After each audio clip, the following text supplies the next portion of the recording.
안녕하세요. 오늘은 이순신 평전 26번째 이야기를 나눠보도록 하겠습니다. 자, 오늘 이야기는 드디어 이제 그 노량해전으로까지 이제 이야기가 진행이 될 것 같고, 이제 다음에서는 이순신 장군님의 삶에 대한 역사적 의의, 그리고 이거를 그 정치적으로 이제 이용했던 사람들도 있어요. 이게 어떻게 이용이 되었는가까지 이야기를 나눔으로써 이제 이순신 평전도 마무리 짓도록 하겠습니다. 아마 예상컨대 이제 이순신 장군님 평전 이후의 이야기는 이제 우리나라 역사에서 이순신 장군님과 쌍벽을 이룰 수 있을 인물이다라고 하는 분은 역시 세종대왕이시죠. 이분의 전문적인 이제 그 평전을 다룸으로써 이제 상세하게 또 이제 살펴보는 시간을 가지려고 계획 중입니다. 후민정음하면 세계 어느 학자라도 다 인정을 하는 놀라운 문제잖아요. 그러니까 이제 세종대왕 역시도 세계에서 이제 손가락 안에 들 법한 그런 인물이라고 볼 수가 있는 것이죠. 근데 이제 만약에 다른 분을 원하신다라고 하면 그 추천도 고려를 해보겠습니다. 자, 이제 이야기 진행해 보도록 하겠습니다. 지난번 이야기를 통해서 다행히 이순신 장군님께서 명나라 장수 이제 그 진린과 이제 좀 삐그덕삐그덕하는 좀 티격태격하는 과정은 있긴 했으나 이제 제법 많이 가까워지게 됐습니다. 자, 그런데 이제 여기서 이제 문제가 좀 이제 발생을 여전히 또 합니다. 진린과 이순신 장군님이 이제 수군을 이끌고 순천에 있는 외교성, 그러니까 고니시 유키나가 1군 선봉장입니다. 한양을 가장 먼저 점령했던 이 사람의 성을 수병으로 공략을 하고, 이제 그 유정이라는 명나라 장수가 뒤에서 육군으로 포위해서 양쪽으로 압박해서 이제 공격하려고 하는 작전을 시행을 하는데, 문제는 이제 그 명나라 장수 간의 이제 호흡이 뭔가 맞지가 않았다라는 것입니다. 류성룡 대감의 심지어는 기록까지도 나옵니다. 이 기록이 어떤 게 나오냐면, 그 명나라 장수 이제 유정이 이렇게까지 얘기를 했다고 합니다. 그 조선에 있는 그 대감들 앞에서 일본 왜군은 내가 한 명도 남기지 않고 싹 다 반드시 죽여서 그렇게 승리를 할 것이요 라고 하면서 큰 소리 치고 갔는데, 이때 이제 역시 조선에 있는 대감들도 바보가 아니죠. 류성룡과 대감들의 기록을 보면 사실상 그 말을 아무도 믿지 않았다. 그리고 우려했던 일이 이제 벌어집니다. 특히 이제 명나라 장수 유정이 이제 육군 지역 쪽에서 소극적으로 전쟁을 하면서 잘 적군을 압박하지 않았어요. 그러니까 진린과 이순신 장군님이 아무리 열심히 수군 쪽에서 이제 상륙까지 하면서 이렇게 압박을 하더라도 왜군이 숨통이 트인 상태에서 수비가 가능하게 되는 이런 상태가 자꾸 반복적으로 벌어지는 거였습니다. 자, 근데 여기서 놀라운 점은 그 명나라 장수 유정은 소극적인 자세를 펼쳤지만 이 이순신 장군님과 함께하게 된 수군 명나라 장수 진린은 대단히 이제 열심히 싸웠다라고 이제 기록이 되어 있습니다.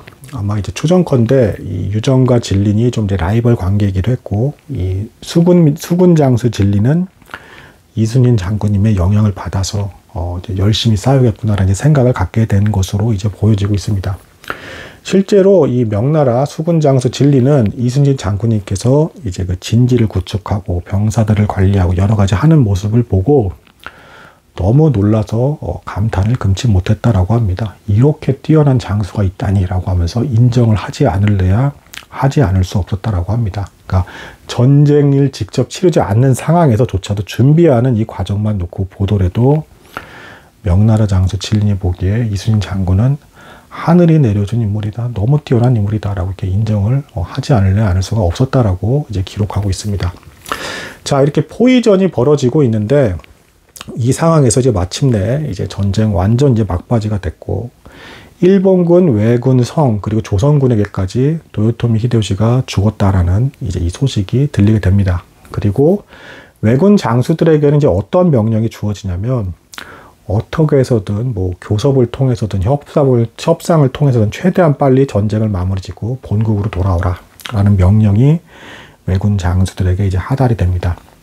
그래서 이제 고니시 유키나가, 이 순천 외교성의 이 고니시 유키나가가 이제 실제로 이때부터 좀 더 이제 그 뇌물 같은 거 이제 막 더 적극적으로 주기 시작합니다. 명나라 장수들한테도 수급 1000개를 주기도 하고, 심지어는 이순신 장군님한테까지도 조총 이제 몇십 정의 이제 창칼을 주면서 어차피 이제 전쟁 끝났는데 우리 좀 그냥 조용히 갈 수 있게 좀 해주면 안 되겠느냐, 이런 부탁까지도 하는 글을 올렸다라고 합니다. 근데 이제 당연히 이순신 장군님은 단칼에 거절을 했고, 그리고 명나라 장수 진린도 싸우고자 하는 쪽에 입장을 취했다라고 그래요. 다만 이 육군 쪽의 유정은 소극적인 자세를 취하면서 풀어주자는 입장을 이제 보여주는 이제 이런 입장을 취했다라고 합니다. 이때 이 포위당하고 있던 이 외교성에 이제 그 병사, 조그만 배에 태운 병사를 이제 포위망을 뚫고 부산성으로 이제 보내는데 이제 성공을 합니다. 고니시 유키나가가 그 진린의 진영의 허점을 이제 발견하고 그쪽으로 재빨리 빠른 배에 일본군 병사 몇 명을 태워서 부산성으로 이제 보낸 겁니다. 그래서 부산성에 있는 일본군 왜군들에게 나 좀 도와달라. 나 지금 포위돼 있어서 지금 일본 본국으로 돌아갈 수 없으니까 제발 좀 구원번 좀 보내달라라는 이 정보를 전달하는 데 성공합니다. 자, 이것을 이순신 장군님께서 일본군이 포위된 순천 외교성에 있던 이 고니시 유키나가가 구원병을 이제 보내달라는 소식을 전달한 게 성공했다는 걸 이순신 장군이 알고 이제 적함들이 이제 대거 이제 몰려올 것을 예상하게 됩니다. 그럼으로써 이제 벌어진 전쟁이 이제 노량해전이라고 볼 수가 있겠습니다. 이때 이 순천 외교성에 포위된 일본군을 구원하기 위해서 찾아온 일본군의 전함수는 무려 500척이었고 이 500척이 거의 다 대형 함선이었다고 합니다. 그래서 이 날짜로만 보면 이제 11월 이제 19일 날에 벌어진 전투라고 그래요. 근데 여기서 조금 의미심장한 또 실제로 있었던 일이라고 하고 드라마에서도 재현된 부분이기도 한데 어떤 게 있었냐면 이 노량해전이 벌어지기 직전, 그러니까 뭐 명나라 장수 진린도 바보가 아니죠. 어쨌든 구원병을 요청하는 배가 통과가 됐으면 당연히 적들이 구원병을 데리고 올 거 아닙니까? 이때 이 노량해전이 벌어지기 이틀 전에 2번에 걸쳐서 진린이 이순신 장군과 독대를 하면서 심지어는 칼을 빼고 이순신 장군님의 목을 겨누면서까지 이렇게 얘기를 했다고 합니다. 꼭 굳이 이렇게 처절하게 끝까지 죽기 살기로 싸워야겠소. 적군의 구원 병력이 오면 일단 그걸 다 열어줍시다.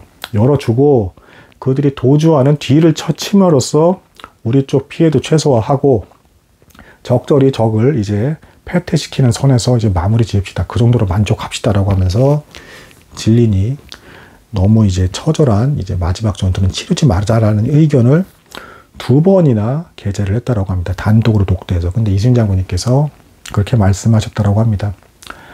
장수로서 한 번 죽는 것은 아쉽지 않은 일이나 지금 적군들이 우리 백성들의 포로를 너무도 많이 잡고 있어. 이들을 그대로 내버려 두면 그 백성들은 거의 다 죽게 될 것이오.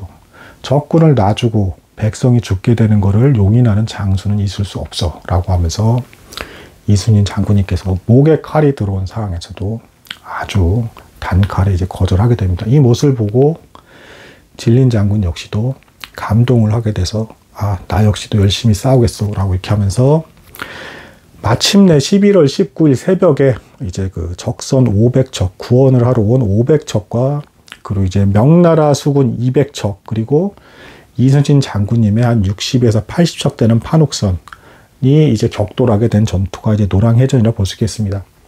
여기서 신기한 점은 그 명나라 장수 진린도 판옥선에 탔대요. 물론 이순신 장군이가 같은 판옥선을 탄 건 아니고 다른 판옥선을 탔다라는 기록이 있습니다. 그러니까 그만큼 판옥선의 전투력이 명나라 사람들이 봤을 때도 굉장히 좋은 배, 쓸만한 배였다라고 인정을 받았다라고 이제 볼 수가 있겠습니다. 자, 그래서 이 새벽에 조용히 이 적의 500척이 물밀듯이 싹 들어오고 있을 때 달빛 아래서 이제 그 명나라 배와 조선 수군, 연합 수군과 마주치게 되었고, 먼저 일본군이 빠르게 다가와서 조총 사격을 했고 여기에 조선 수군 몇 명이 맞고 쓰러짐으로써 이제 전쟁이 직접 개시되게 되었다. 여기서 명나라와 조선의 이제 그 수군의 화력이 압도적으로 앞섰기 때문에 이제 화포로서 몰아가기 시작을 했고, 이 일본군은 자신들도 모르게 이 어둠 속에서, 새벽의 어둠 속에서 조선군과 명나라군이 원하는 방향으로 쓸려가게 되면서 관음포라는 곳에 이제 갇히게 됩니다. 그 500척이나 되는 대규모의 적선이 관음포에 갇히게 된 거예요. 갇히게 된 걸 처음에 일본군도 너무 이제 이 전쟁 양상이 엄청난 혼전이고 난전이었다라고 하면 너무 치열하게 이제 전쟁을 벌였대요. 그래서 한동안 일본군도 자신들이 포구에 갇힌 줄도 몰랐대요. 그러면서 막 싸우다가 가만 보니까 포구에 갇혔다는 걸 알고 어차피 뒤는 없다, 돌격해서 싸우자라고 하면서 아주 치열하게 벌어진 수전이 이제 노량해전이라고 볼 수 있겠습니다. 그러니까 역대 그 임진왜란 전체 수전 중에서 가장 치열하게 벌어진 전투가 노량해전이에요. 왜냐하면 적도 이제 뒤가 없기 때문에 포구에 갇혔기 때문에 무조건 뚫고 나와야 되는 겁니다. 그러면서 근접전이 벌어지기 시작을 하면서 심지어는 이순신 장군님 배 판옥선에 적선이 이제 적병이 막 올라타기까지 했대요. 이제 막 밀려드니까. 그럼 그때 이제 진린 장군의 배에서 이제 사람들이 또 뛰어내려가서 도와주기 시작을 했고, 또 진린 장군, 그러니까 대장선들이죠. 명나라 장수 진린 장군의 배가 일본군들이 대거 막 타가지고 이제 위협에 처했을 때는 이순신 장군의 배 쪽에서 병사들이 넘어가서 도와주고 이런 식으로까지 몇 번이고 서로 주고받으면서 도움을 주고받으면서 싸우게 됐다라고 합니다. 이렇게 처절하게 이제 좁은 지역에 수백 척의 배, 뭐 일본군이 500척, 그리고 명나라와 이순신 장군이 배 다 합치면 대략 250척이 넘어가니까 750척 규모의 배가 뒤엉켜서 정신없이 혼전을 벌이면서 서로 이제 살아남으려고 싸우게 된 전투가 노량해전이었다. 이렇게 근접전이 벌어졌기 때문에 이순신 장군님 역시도 이제 적병에 이제 총탄에 이제 사정권 안에 당연히 들 수밖에 없었고, 여기서 이제 총탄을 맞게 된 상황에 대해서 이제 뭐 두 가지 이야기가 있는데, 그 중에 하나가 송여립이라고 하는 이제 그 이순신 장군님이 아끼는 부장장수가 있었대요. 근데 이 부장장수가 총탄을 맞고 쓰러지니까 이순신 장군님께서 거기 다가가서 이제 괜찮은가 살펴보고 있을 때 이순신 장군님도 이때 이제 드디어 총탄을 맞았다라고 합니다. 그러면서 역시 이제 주변에 있는 모든 장수들이 놀라서 이순신 장군님을 곧바로 가장 안전한 곳으로 옮겨서 가렸는데, 그때 이제 그 유명한 말씀을 역시 남기신 것이죠. 나의 죽음을 적에게 알리지 말라. 그리고 끝까지 적을 분멸해라. 이때 신기했던 점이 이순신 장군님께서 노량해전에 나서시기 전에 뭐 이런 말씀을 실제로 하셨다라고 그래요. 하늘이시여, 내가 적군을 최대한 많이 죽일 수 있다 그러면 이 전투에서 제가 죽어도 여한이 없습니다. 이런 말을 또 실제로 남기셨대요. 근데 그 말이 마치 실제로 되기라도 하는 것처럼 부장 장수가 조총에 맞고 쓰러진 걸 다가가서 확인하다가 그 이순신 장군이 맞고 그렇게 병풍에 가려진 상황에서 죽음을 맞이하게 됐고, 너무 혼전이었기 때문에 이 진린의 이 배에서, 명나라 장수 진린의 배에서도 이순신 장군이 뭐 총탄을 맞은 것 같긴 한데 어떻게든지 상황도 모르는 채로 이제 19일 새벽에서부터 정오까지 계속 난전이 벌어진 겁니다. 그래서 이 상황에서 이제 일본군은 무려 200척의 배가 침몰을 하고 100척은 포로로 잡히게 되는, 그러니까 500척 중에 300척의 대형 배가 이제 일본 군선이 다 가라앉아 버리게 되고 잃어버리게 되는.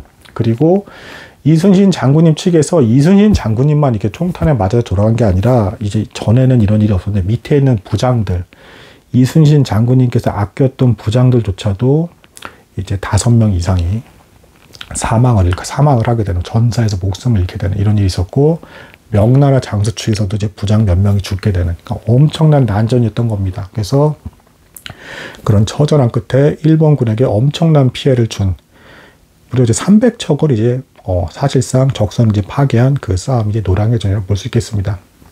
이렇게 정오가 돼서 마침내 전쟁이 끝나고 나서야 명나라 장수 진린이 황급히 이제 그 포위가 다 이제 풀려진 상황에서 황급히 이순신 장군님의 대장선에 올라타서 직접 넘어가서 확인했는데, 이제 이순신 장군이 이미 싸늘한 죽음이 된 것을 이 명나라 장수 진린이 보고 대성통곡을 하면서 장군은 죽어서도 나를 지키셨군요 하면서 엉엉 울었다라고 합니다. 그러니까 이순신 장군님께서 노량해전 초중반에 이미 총탄을 맞고 돌아가신 상태였어요. 이때 이 남은 이순신 장군 밑에 있는 부장들이 이제 그 모든 영혼을 갈아 넣으면서까지 죽기 살기로 싸우면서, 또 역시 여전히 명나라 장수 진린의 그 대장선이 넘어가려고 할 때, 적에게 넘어가려 할 때 계속 넘어가서 도와줬던 겁니다. 그래서 이 명나라 장수 진린조차 이렇게 슬퍼하면서 이순신 장군님에 대한 그 죽음에 대해 슬퍼하면서 마무리가 된 전쟁이 노량해전이었다.